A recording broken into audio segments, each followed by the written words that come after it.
This review is May 2020's Patron's Pick for all my folks over on Patreon. Want to vote for June's? Head on over right now. Kaiju, Dragon Ball, Pokemon, and more. It's Steven's Toy Reviews. Hey there, collectors, it's Steven here, and I'm bringing you another Ultraman review. It seems like all my Ultraman reviews are related to Patron's Picks lately, huh? Wonder why that might be. Anyway, today we're going to be taking a look at the SH Figuarts Gudon. Yes, so this is a premium Bandai release that came out some time ago, and unfortunately now you are at the mercy of the aftermarket or a seller who's just looking to get rid of theirs that they've had up on the shelf for quite some time. That being said, a lot of the SH Figuarts Ultra Kaiju have been absolutely amazing in sculpt, paint, articulation, accessories, and hopefully Gudon can continue there. However, just doing a quick check online, it looks like right now the cheapest one you can get out of Japan is going to be about $150 including shipping. So with that being said, is Gudon worth the purchase? Let's take a look to see whether or not he's worth adding into your collection.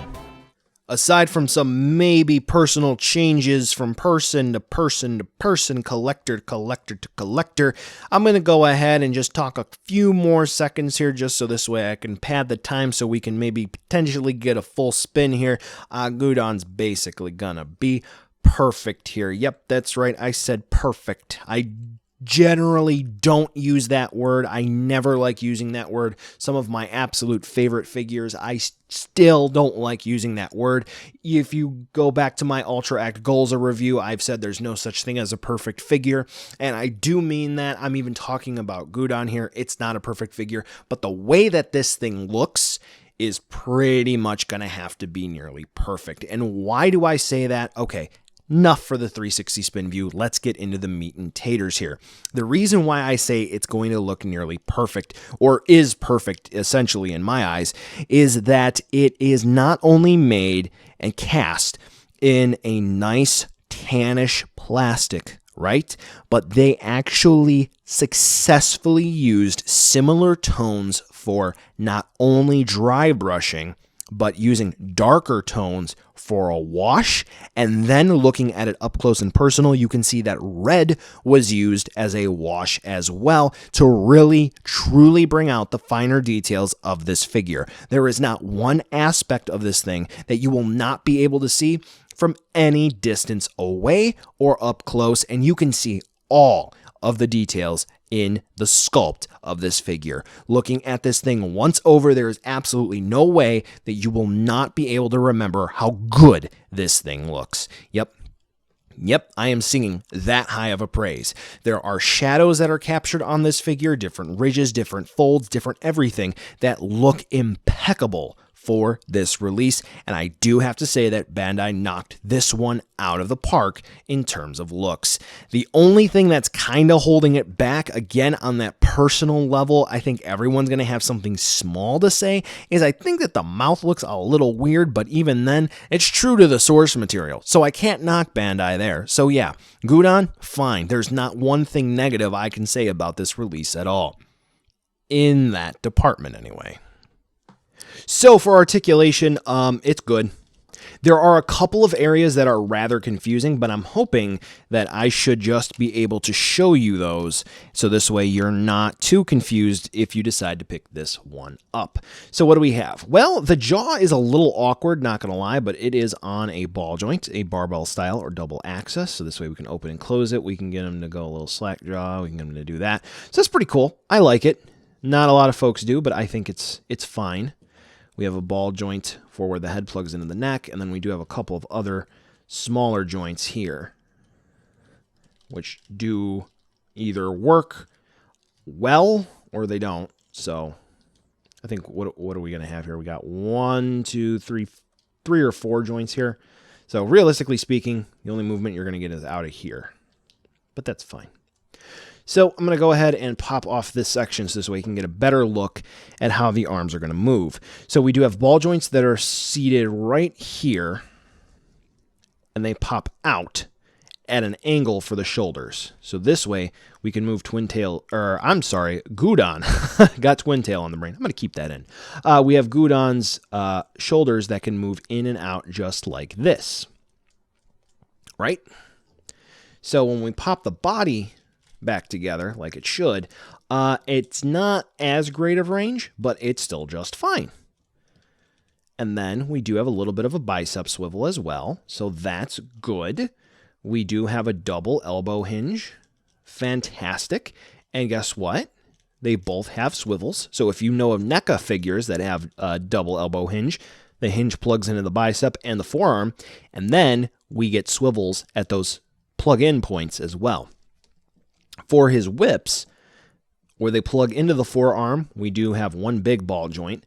Then a third of the way through, we have another ball joint. And then 2/3 of the way through, it just seems like it's a basic swivel. Doesn't really seem like it's a ball joint. If it is a ball joint, it's stuck on both of mine. So you know it is what it is. So arms, yeah, they move just fine. As you saw here, we do have a ball jointed ab crunch, which doesn't really want to move too much, but given the range of movement we already have from here up, that's fine. And we do have a nicely movable ball jointed waist, which is good.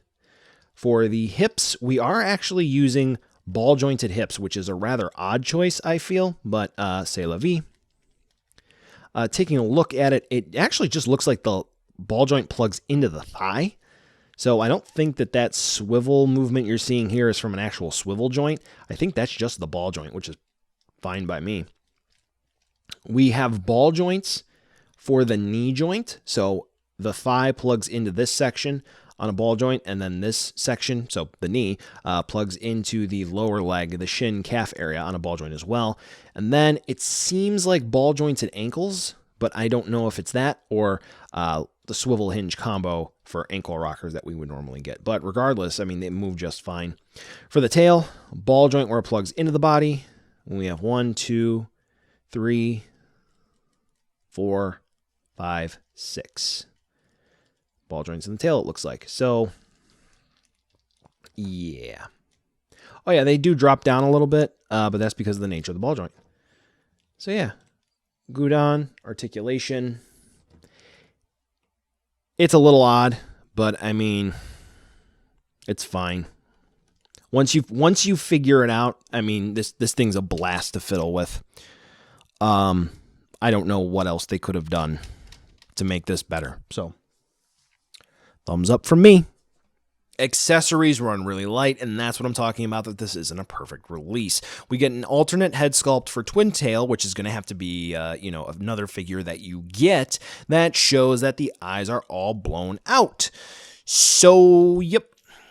That's it. There's not going to be a whip effect part, not one that we can, pop off the whips that Gudon has to pop longer ones on, not like a Rocky explosion effect or anything like that, so this way we can have fun. We just have this. I'm not saying you can't have fun here, but I'm just saying what I'm saying. Anyway, the way that this works is you're just going to have to pop the head off a Twin Tail. I do have to encourage you to use heat because this was pretty hard for me to pop off, so do be careful.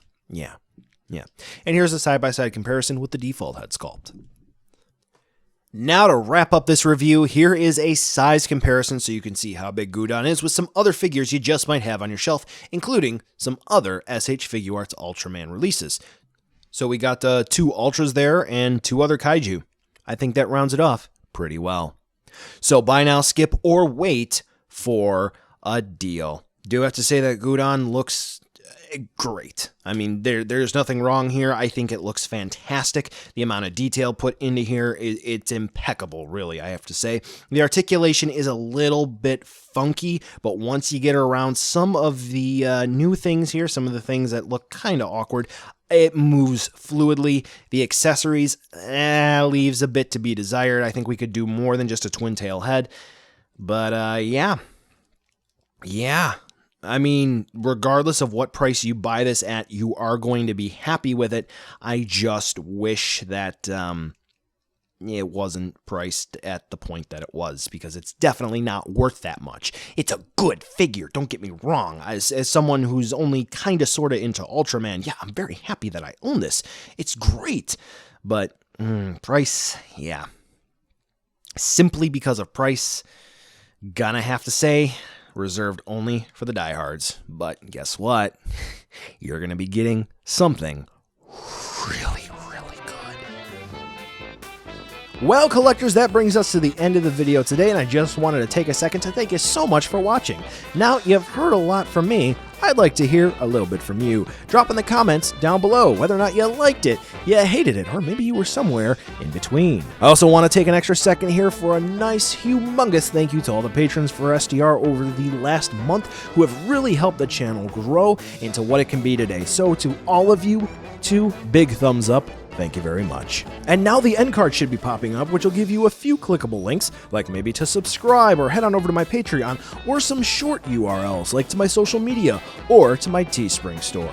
There's also a video I hand-selected for you, so if you want to watch another STR video, I hand-selected some good content for you to watch, so definitely check out that video. Thank you again so much for watching, and I'll catch ya in the next video.